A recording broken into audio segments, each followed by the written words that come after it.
Hey, everybody, this is Leslie, and you're listening to the interview with Leslie Heaney.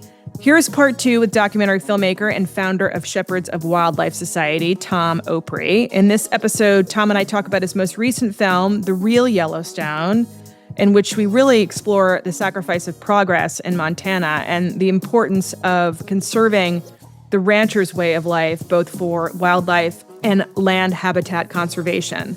And don't forget, Tom is offering listeners the opportunity to watch this film for free through his website through the end of the month. You can learn more about the film and access it through his website, shepherdsofwildlife.org. I'm so excited about this week's sponsor, the 10 Mile Distillery. 10 Mile is an American single malt distillery based in the Hudson Valley, about 90 miles north of New York, and it is the maker of the award-winning Little Rest whiskey, made through a slow distillation process with all New York State grains by master distiller Shane Fraser from Scotland. And when I say award-winning, I mean it's earned a 95 out at the whiskey competition in San Francisco and a 96 at the New York International Spirits Competition. This is delicious. If you do not believe me about how delicious this is, the good news for you is that if you're in the New York area, you can go visit this incredible and beautiful distillery yourself. It's set among the most beautiful apple orchard with beautiful views of the mountains behind. Stop by for a leisurely tour or tasting, or even enjoy an expertly crafted cocktail. They also have gin and vodka available. They also have this incredibly delicious Thai restaurant that is in residence there from Thursday through Sunday. To learn more about the distillery, you can visit them at 10miledistillery.com/the-interview. All orders will receive 10% off if you put in promo code the interview at checkout. So go to www.10miledistillery.com/the-interview to get that discount, that 10% off. I promise you will not be disappointed. And with that, here is part 2 with Tom Opre. Living in Montana, I've been here for almost 30 years, raising 4 kids here. My wife and I mean, this is God's country. We love Montana. It is not the Yellowstone that you watch on television, folks. And so I watched the first couple versions of that. And of course, I've been around the farming and ranching communities. I'm a sportsman. I do a lot of fly fishing. We spend a lot of time traveling around Montana, and we love it. We love the people. The people here are second. Well, they're very special people here. And so when I watched the first couple episodes of the television show Yellowstone, I was like, is that how they're portraying us? And then the last straw for me, Leslie, is when they started using the names of people that I'm friends with. Ranchers that have been here on the landscape for 100, 150 years, and they started using some of their names in the scripts and insinuating this or insinuating that. But as using their names as having them be real characters in the show, or just it's like the names in the such and such family does this, or the such and I'm like, wait a minute, no, they don't do that. This is BS. And I don't know how they got away with it, but it was in there. And I was like, oh man. And so we came out with the film, The Last Keeper. I ended up being down in the Madison Valley on a friend of mine's ranch, screening the film with a bunch of other friends there and ranchers, and we're trying to raise some money so we can keep promoting these and producing these films. And so they're like, well, why don't you do something about all of us? And so, we started filming about 2.5 years ago on The Real Yellowstone. Very, very provocative title, right? And believe it or not, I've filed for the trademark on it. No one's ever created a television show, a book, or a film called The Real Yellowstone. So we filed for a trademark. So far, so good. We haven't been told no. Taylor Sheridan hasn't come after you yet? Because no. As a matter of fact, I wish he would, because if he did, I could sell 1 million of our digital cinema tickets because everybody would know what he's bitching about. No, I nothing against Mr. Sheridan. He's done a phenomenal job of bringing awareness to a lot of issues that we do here in the Rocky Mountain West and abroad, for that matter. I would welcome the opportunity to work with him on some of these projects, because I think he has the ability to help get that message out, which is important. For sure. And I only brought that up because you know that Rip created a coffee line and he promoted it on the Today Show. I remember he was on TV, and the logo for it looks very similar to the Yellowstone Ranch logo. And so he and Taylor Sheridan had let's just say Rip's Coffee is no longer a...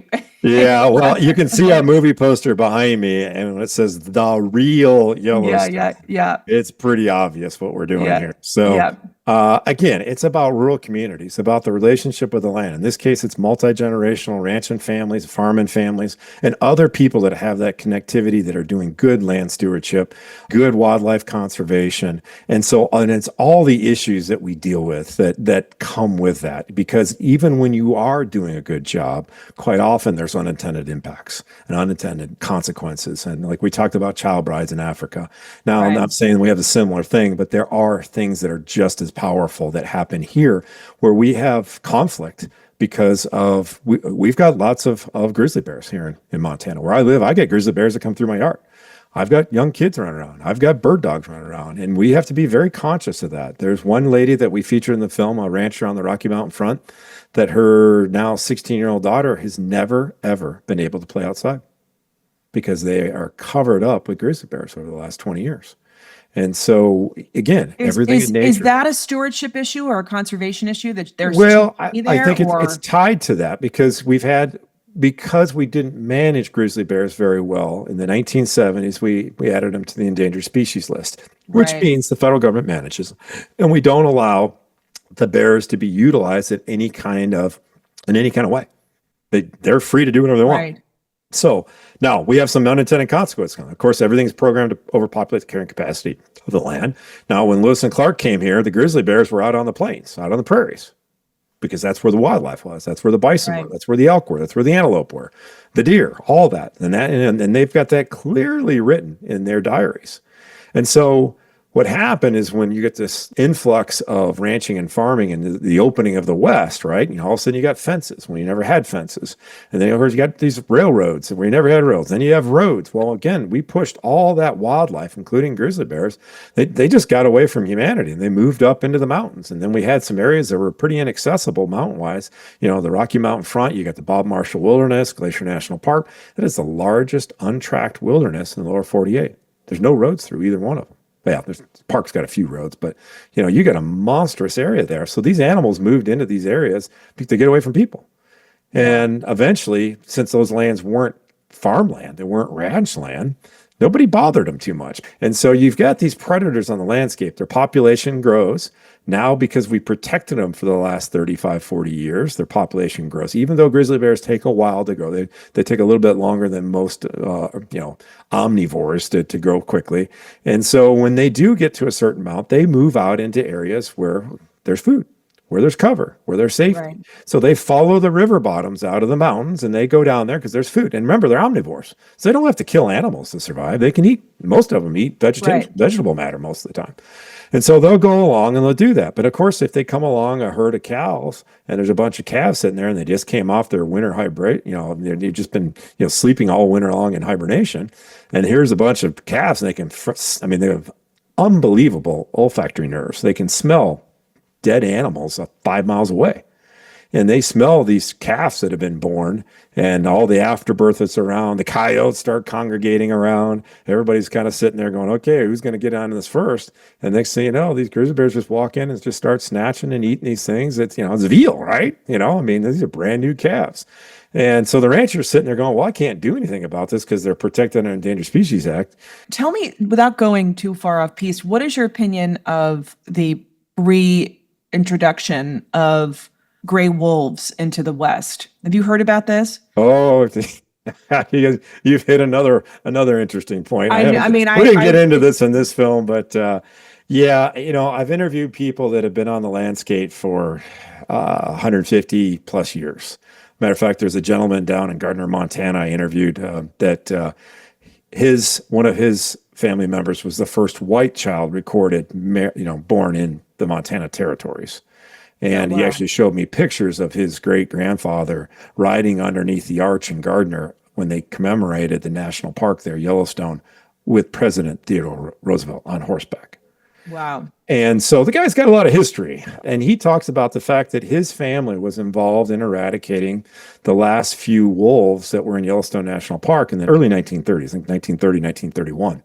And what he tells me, what they were taken out of there was about 30 wolves in total.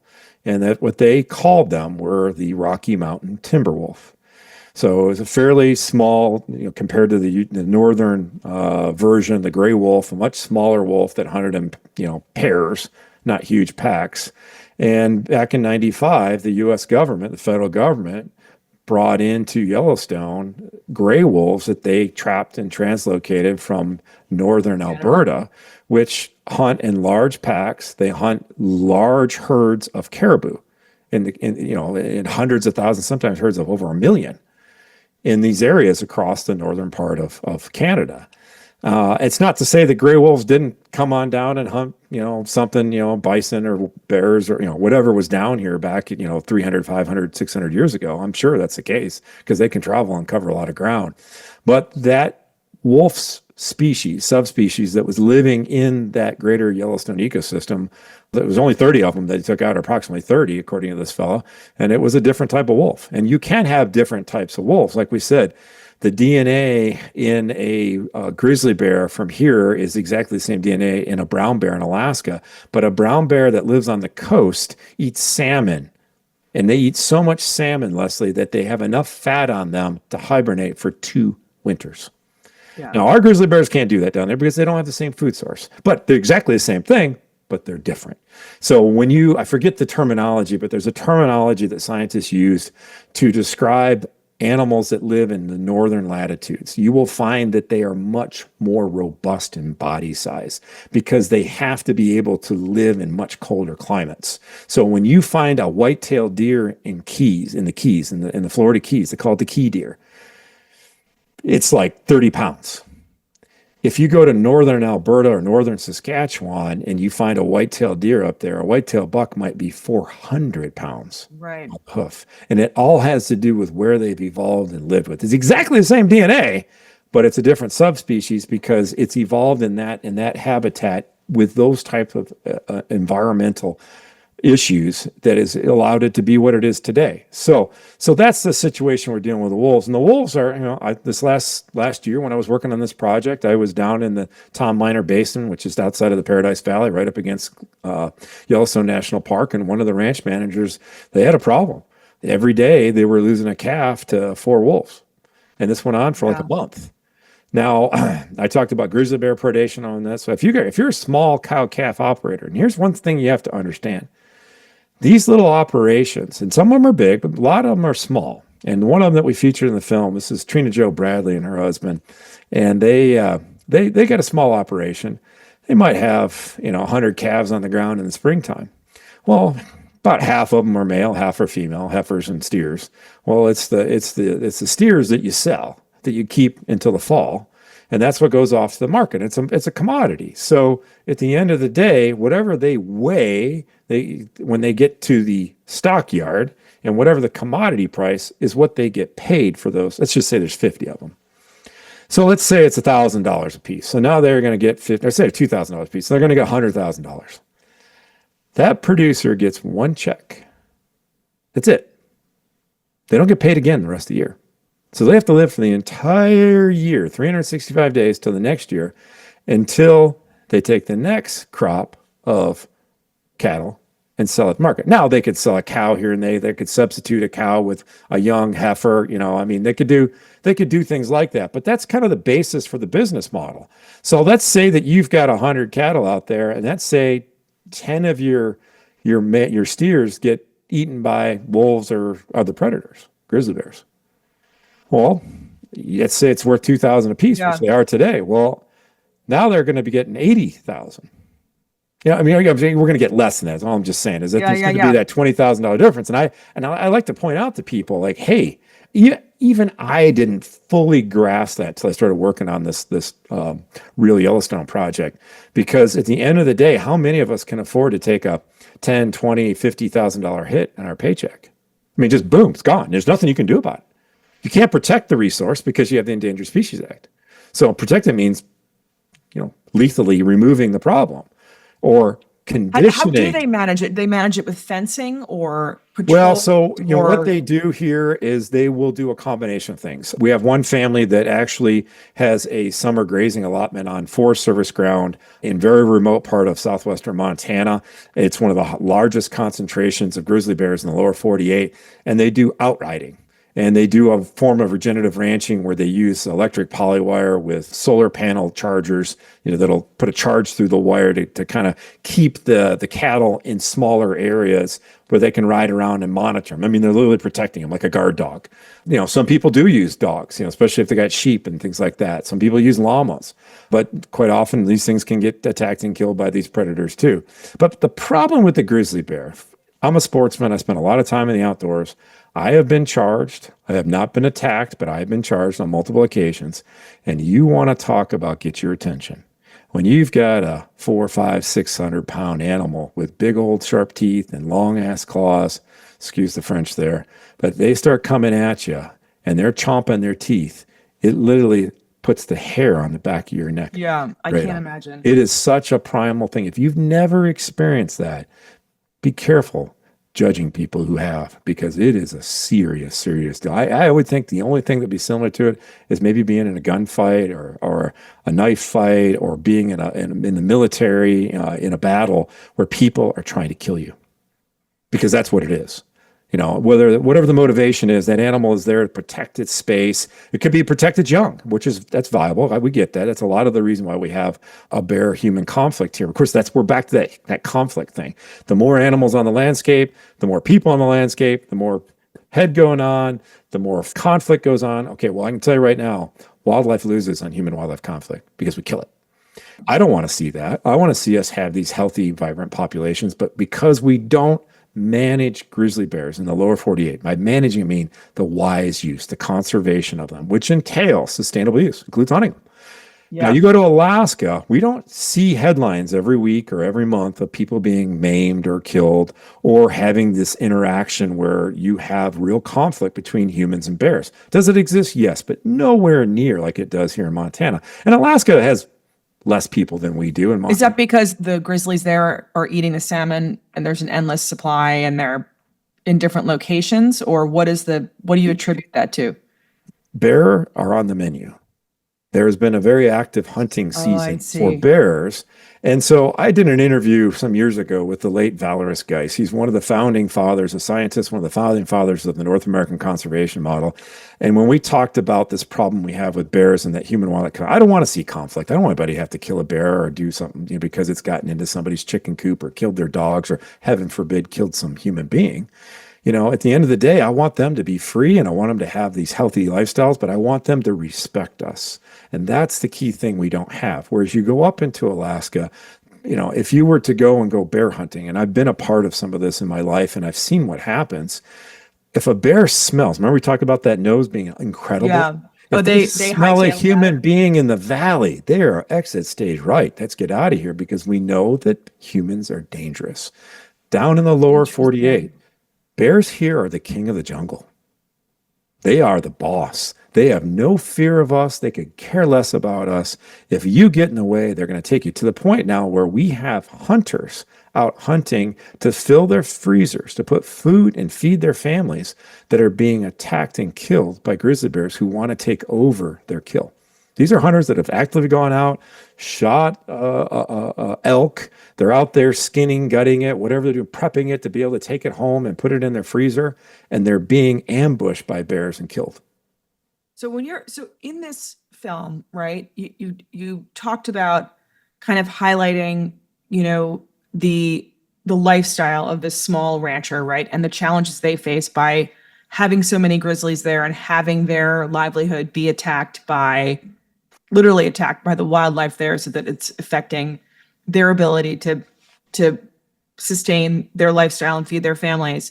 What other tensions? There's also the tension between, if the show Yellowstone is any indicator, right, between land management, right, and the resources of the land itself, whether that's for farming or I guess maybe even just grass that would be, the kind of grass that cattle would want to graze on, that kind of land management, the tension of that and development, right? So there's man versus very animal, serious. And then there's man versus development. Can you talk about that a little bit and how you 100%. So not only do we have these issues with wildlife, right, but we have these issues that are all people oriented.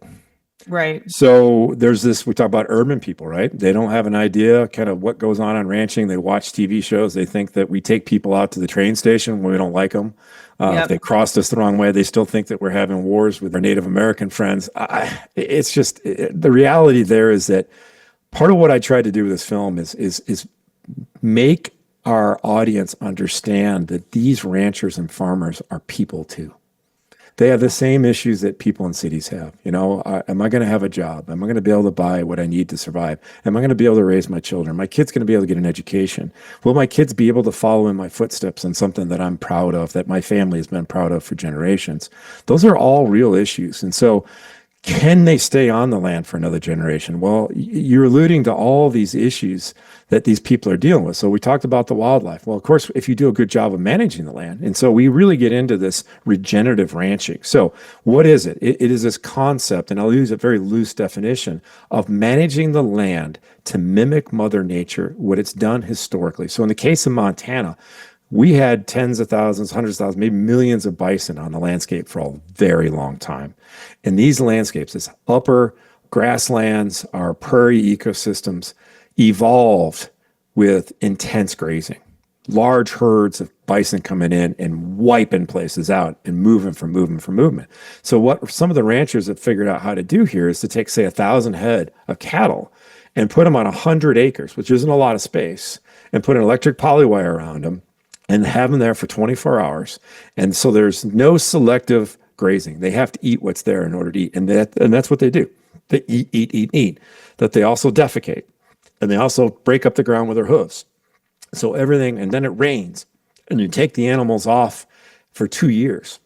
And what happens is the land comes back much more healthy, much more robust, better moisture retention in the vegetation, better nutrients, better everything. It's almost like fertilized, right? You're fertilizing but it's you're watering it, you're aerating it naturally, right? It's just like going to the gym as a human being, lifting weights, breaking down the muscle fiber, then eating and drinking well and resting. Rest after that hard work. What happens to your muscles? It comes back stronger. Right. It's Arnold Schwarzenegger without the steroids. But that's what nature does. And it's amazing that if we pay attention, we use our eyes and see what's going on. So what my film does in this is that not only do we humanize these people with the issues they deal with every day, that the same ones that we all do that live in the city, but we also put them in a situation where they are really embracing. The people that rise to the crop in my film are these people that are embracing these natural systems and how these things have worked over the millennia. Because not only do you end up having more cattle on the landscape because you can have a higher carrying capacity, but the coattail effect of this is the benefit to wildlife, which is what we're concerned about, and making sure these ecosystems are healthy. So the wildlife populations grow because there's more habitat and there's better food for them. And so now one of the outcomes of that is now we have people who want to go access the wildlife. They want to be able to hunt the wildlife. Of course, we have private property, and then we have people that have ranches that have public inholdings, because a lot of this ground is so big that you may have land that's owned by the Forest Service or state Forest Service grounds that are within some of these ranches. Well, you can't access them without permission from the landowner. And so some of these landowners get permission, some don't. And the ones that don't, manage, you're saying to allow either hunters or the Forest Service to go in and manage the land itself in the way you're talking about. The hunters are getting access to be able to, say, hunt the elk. And so now we've got some conflict because you've got people that want access to that resource and they want to figure out how to get it. In some cases, they're resorting to leasing helicopters, renting helicopters, and flying in and landing on some of these ranches that already have systems in place for resident hunters to be able to access them through state programs where state pays the landowners access. It gives them, hey, we'll pay you so much money to give access to these people to your lands.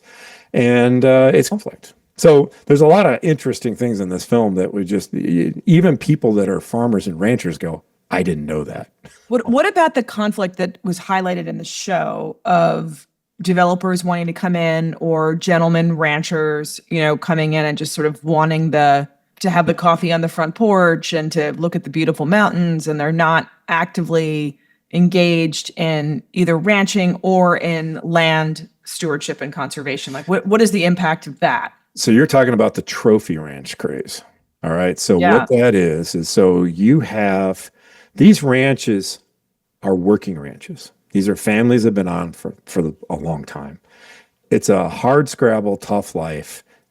One of the ranchers told me, and I think we've used it in some of our trailers, that we're the largest set of the poorest multimillionaires there is. Right. It's the Because they're whole so concept. land rich, right? They're Land just rich, so, cash poor, right? yeah. They work their butts off. It's a passion. They would never walk, most people never walk away from it. But now land values have gotten to be so high.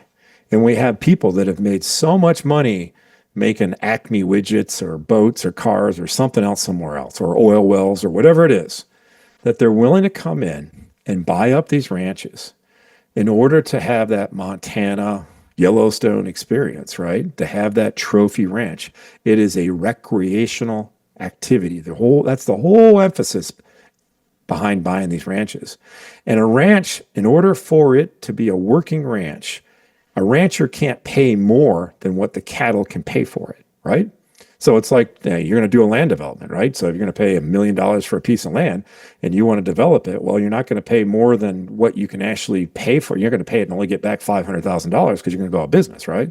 So these ranchers can only afford to buy so much land, knowing how much the price of a commodity called beef is, and it's all set, by a handful of corporations and packing houses that determine what the values are going to be, and that's the rub. So these people are trying to live this hard scrabble life. They're passionate about it. And then somebody walks in and says, you got X amount, 10,000 acres. How about if I give you $10 million? Now that land would only pencil out as a cow-calf operation, as a working ranch, at about $600 to $800 an acre. Yeah. So do the math. We've got people paying upwards of $25,000 for 1 acre of land on a 10,000 acre spread. Yeah. So you do the math. People are spending. As a matter of fact, there was a ranch, I won't get into names, but there was a couple Texan oil guys that own about 300,000 acres in central Montana. And they just sold it to a hedge fund multi-billionaire. They're all billionaires for almost $1 billion. Yeah. So this is real. So if you're trying to make a living on the landscape and you're living this hard scrabble life and your kids decide, hey, and of course, every family has more kids, right? So if you got 2 brothers and they have 4 kids each, there's 8 kids in the landscape. Well, if they have 4 kids each, now you got, just exponentially starts growing. But it gets to the point where the ranch can't handle that.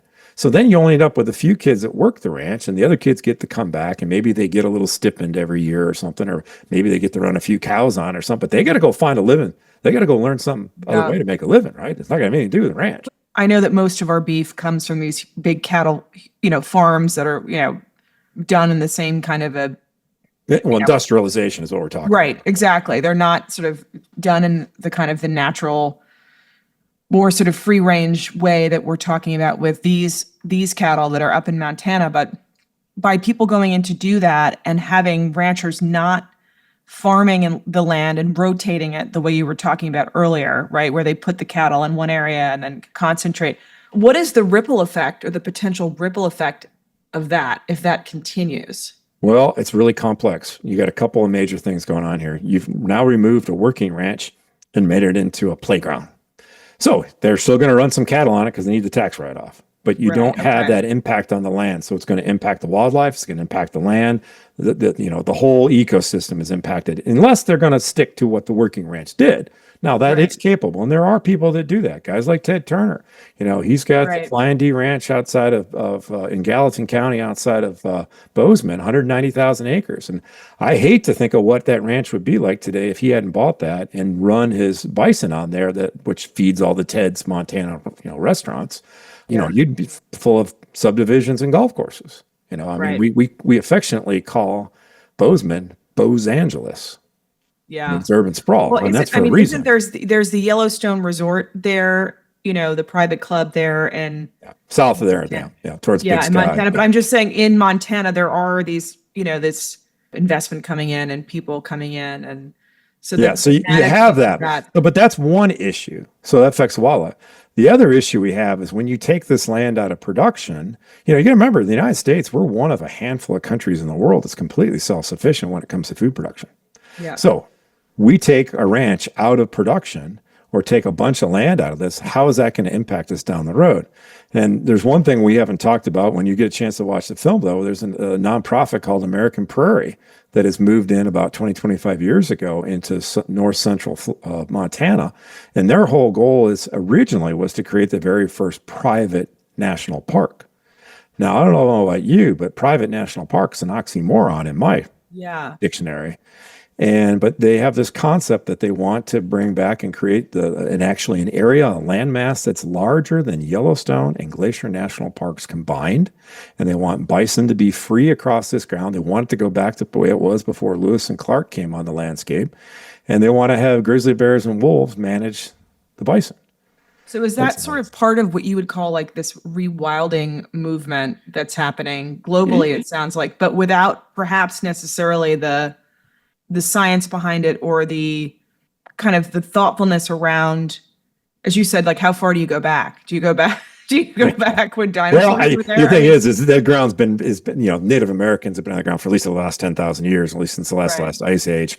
And so that land has been burned. It's been actively utilized. And people have hunted on it since the beginning of time. And of course, that organization, when it first came out here, they were able to get their claws into a few very wealthy families, including the Mars candy fortune. Right. And they were able to use that money to start buying up some of these ranches, which in the long and the short of it is we're talking about an area that's sandwiched between the Charlie Russell National Wildlife Refuge, which is the byproduct of Fort Peck Reservoir. So in the 1940s, the U.S. government decided to dam up the Missouri River, created this great big long, hundreds of miles of reservoir. They took the land around it and created a national wildlife refuge, which, by the way, they don't manage it for wildlife. So it's one of the probably least biodiverse parts of Montana. And then the land around it, especially to the north of the river there, during homesteading days, it was so unfertile, the homesteaders, which the way Homesteading Act worked, if you were able to get a piece of land and you could show that you could make a go of it, you could grow a crop on it, you could grow livestock on it, the government would give it to you as an incentive to go and start, opening up the West. Well, this land, much of it is just rolling prairie. And it's nothing but sagebrush, and there's no springs or water on it or anything like that. It's just big open rolling flats, and so it's not very fertile. And so the early pioneers, the early homesteaders, ended up, if you didn't make a go of it, it went back to the government.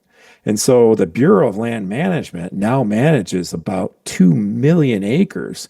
That's all land that was originally given back to the government in the early 1900s, and in the areas between there and where the river bottoms or creek bottoms, not the Missouri River, but these little drainages and where springs are was fertile, and people made a go of it. So there's about 1 million acres of deeded private land that's all mixed into all this. And so American Prairie's plan originally was to come in and buy up all that deeded ground, because all the deeded ground comes with grazing allotments that live in perpetuity attached to the deeded land of all the Bureau of Land Management public land. So what it meant is you could go buy a 5,000 acre ranch, and in this area, you're not going to probably make a living off of it because that's not enough ground to have enough cattle on it because the carrying capacity, but it might come with 5, 10, 30, 40, 50,000 acres of government land that you could run cattle on it on certain times of the year for certain periods of time. And that would allow you to have more cattle on the landscape, so it would allow you to actually make a living. And so that's been going on since the 1930s, 40s, and so we're now working on about 100 years of that. And American Prairie was able to look at that, designate those lands, see that it's a hardscrabble life, and start offering dollar signs in front of these people saying, hey, we'll buy this. And their whole idea was that they wanted to save the prairie, kind of create the American Serengeti was some of the wording they used in their early marketing and advertising. But unfortunately, what the ranchers told me is that when they were sitting there at their house on Sunday evening, up rolled a black Suburban in a cloud of dust. It's very dusty in that part of the world. In this cloud of dust, out jumped a bunch of people in three-piece suits telling them that they were here to save the prairie. And of course, these people take great pride in how they manage their lands. And their first question was, save it from who? Right. So, you want to talk about the recipe for ostracization? That's exactly what they did. And so now we've got a war going on in central Montana about American Prairie and what they're doing. Now I have to tell you, because my films are not propaganda. I'm a journalist. I get all opposing viewpoints and sometimes multiple viewpoints on one subject because I'm not looking to create propaganda. I want people to be educated. I want you to watch these films and go, wow, I didn't realize that. But I want you to make really good educated decisions. And as you can tell, as we talk about these things, is that I'm not an expert in anything, but I happen to know a lot about a lot of things. And that's what we all need to do. We don't need to be an expert in this because there are people that do these things. And quite frankly, at the end of the day, it's way better if we use our eyes and we see what's going on and we figure out what we need as a society and we try to find some common sense solutions, common sense being the key thing. And there's nothing common about common sense. So in the case of American Prairie, but we have bumper stickers made, Tom, that say that? Exactly. There's nothing common about somebody a lot smarter than me told me that. So, but I was gonna. You just touched on it, but I was gonna ask you sort of what your hope is, for people to take away from not just the real Yellowstone, from The Last Keeper and from Killing the Shepherd. You want to kind of have people just have a better understanding of what's going on, or looking at some of these issues in a more holistic or multifaceted way, that it's just not one story, right? It's just not about a rancher killing a grizzly bear or planting trees in Scotland. That this is really something that we all need to care about and understand more about, so that we're able to kind of make more informed opinions and in important cases, make more informed policy or develop more informed policy. 100%. I mean, at the end of the day, we are not going to have healthy ecosystems. We're not going to have vibrant wildlife populations. We are not going to have healthy forest. We are not going to have things as simple as clean drinking water for all of us if we don't start figuring out that the people that take care of these rural landscapes, not the city people, the rural people, if they don't see a benefit to it, then they're not going to be doing the good work in conservation and land stewardship. And we need to celebrate that. We need to celebrate the rancher. We need to celebrate farmers that do the right farming. Now, that's another whole issue too. But when it comes to the utilization of wildlife, we need to celebrate the hunter. The hunter who does things for the right reasons in the right ways is the reason why we have these animals on the landscape.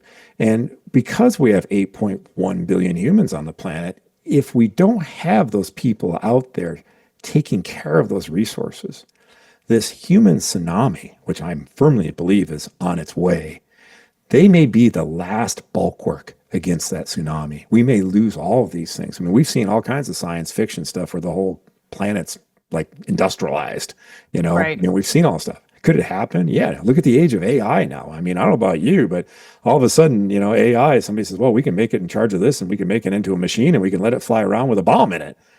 Well, I don't know. I watched Terminator. I worked on, when I was in my film business, I did Iron Eagle 3, and the Caraco, which was the production company, was just producing at the same time Terminator 2. And they took out 30 pages of our script, because they were over budget so bad, they had to pay for all this special effects and stuff. And but boy, man, that got my attention. I'm just a simple country boy, and with a camera in my hands. And so I think, though, that we need to be really aware of the decisions we make. We have to be aware that at the end of the day, our decisions have downstream impacts, and that maybe things aren't what we're sold. Now, there are opportunities, there are people out there, there are organizations. There's nonprofit organizations that spend their entire lifetime propagating crisis. Why? Because you can't have an entity, you can't have these nonprofits without a crisis, and you can't exist without money to pay salaries. So I see this all the time. In fact, in Scotland, I interviewed the CEO of the John Muir Trust. I won't go into names. You can look him up online. Yeah. Interesting fellow. He's a hunter, very interesting fellow. And, we sat around the first day getting to know each other over coffee and up on this mountain. And he's like, talking about how he wants all these trees to grow here and all that. And he told me that he wanted to have, the largest landowner in Scotland is a Danish clothing multi-billionaire worth about $12 billion. And he owns over 200,000 acres, which is the largest landholding of, in total of any single private individual in the country. They call him the Green Laird. So he buys these estates and he rewilds them and basically shuts down the sporting estate, fires everybody off of it, and then plants trees everywhere. And this particular CEO of the John Muir Trust. Now, if you remember John Muir Yeah. was father of the Wilderness Society. He was out there with Theodore Roosevelt in the early 1900s at Yosemite when they were able to create that park. This fellow told me that he was very much in support of these foreign billionaires buying up the Scottish Highlands. And I said, well, why is that? He says, well, it's because they have the money to build the infrastructure, to put the asphalt parking lots in, to put the trails in, to build the lodges and the restaurants and all that stuff. Because nobody else has any money to do that over there. And the government's not paying for it. And I said, really? Huh. So you're the CEO of what again? John Muir Trust. Huh. Yeah, okay. You're the CEO of what? John Muir Trust. Yeah, I know, I heard that. Have you ever read any of John Muir's writings? Well, John Muir absolutely abhorred the human footprint, let alone a damn asphalt parking lot in a lodge. And he literally admitted to me, to my face, that they had nothing to do with his ideology. So that tells me they're just nothing but a fraud. Yeah. It's real. And that guy's got all kinds of problems. So he's in the headlines all the time. So anyways, it's really complicated, but we do have people out there that have pretty nefarious motives. And again, even in the pro-sustainable use, I recognize there are groups out there that could care less about what nature is or what conservation is or anything. They're all about their egos. There's a real problem with that. And so I hope that what we can do, though, is reach that.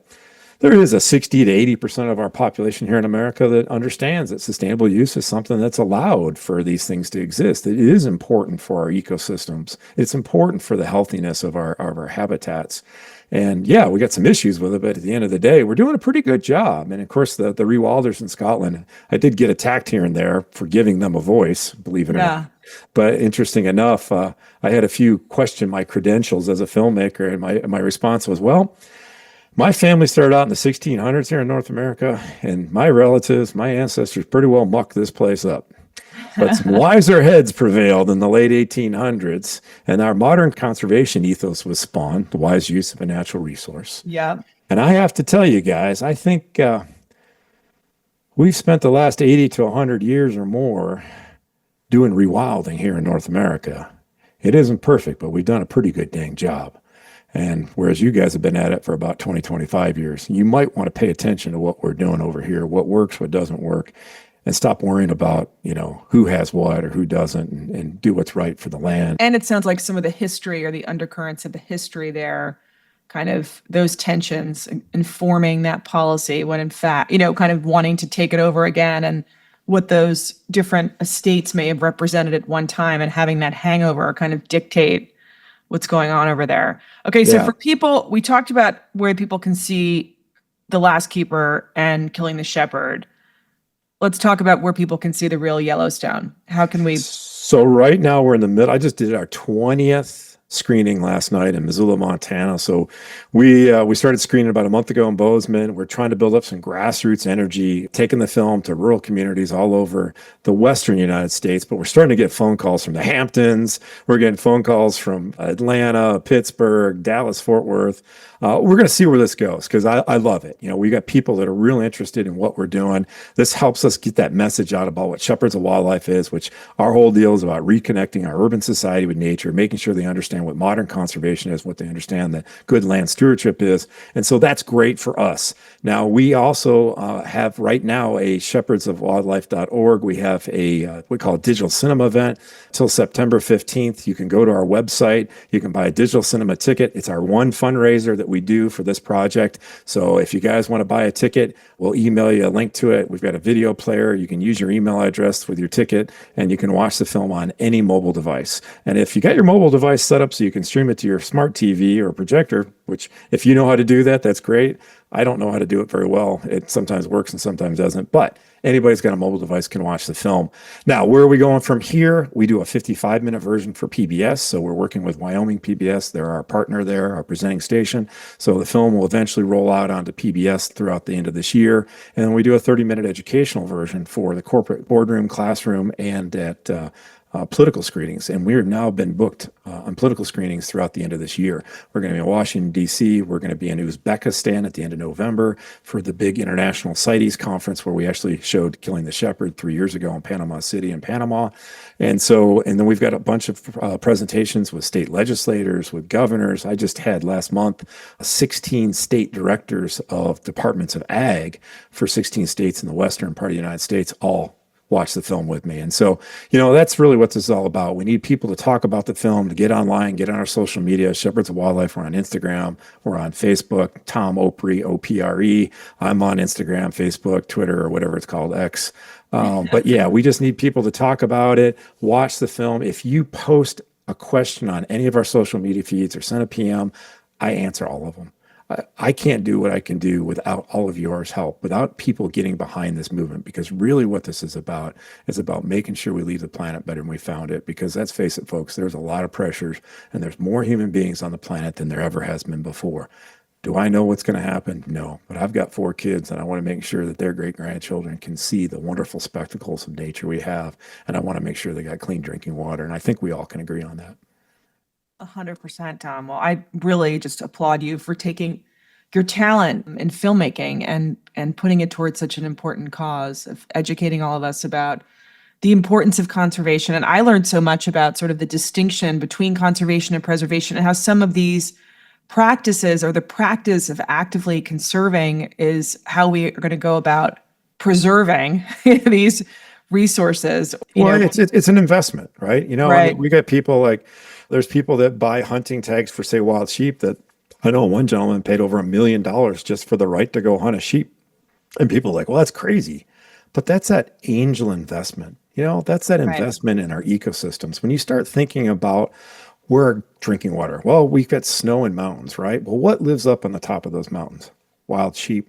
And there's an organization called the Wild Sheep Foundation that their whole mantra, their whole slogan is put another sheep on the mountain. But the sheep is that canary in the coal mine. Once we lose the sheep, what's going to happen to our drinking water? That's how serious this is. And we really have to make sure that we start to appreciate these people that are putting their money where their mouth is and putting their boots on the ground, and they're out there affecting real change in a positive way on these ecosystems, because it impacts all of us. Because here in Montana, the water that's above my house, that's raining and snowing on the mountains right here, where does it end up? It goes through Montana, goes all the way to the Mississippi, goes through all those states down there, and ends up down there in New Orleans, and then all the way out into the Gulf of America, or Gulf, whatever it is these days.